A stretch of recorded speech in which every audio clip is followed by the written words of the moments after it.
Welcome to Not Milk Never Milk. Subscribe if you're lactose intolerant. In this video, I will help you connect your Apple Watch SE to a new iPhone. First, ensure your iPhone is running the latest iOS software for optimal compatibility. Next, power on your Apple Watch SE and place it very close to your iPhone.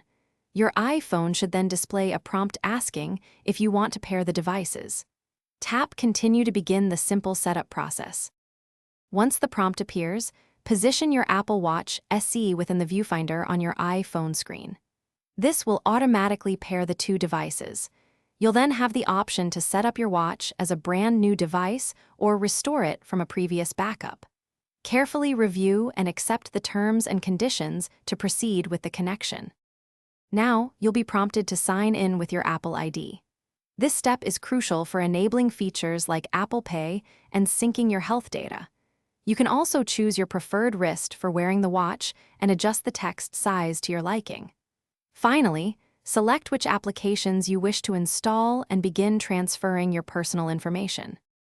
The final step involves waiting for all your data to synchronize from your iPhone to your Apple Watch SE. This process might take a few minutes, so ensure both devices have at least 50% battery charge.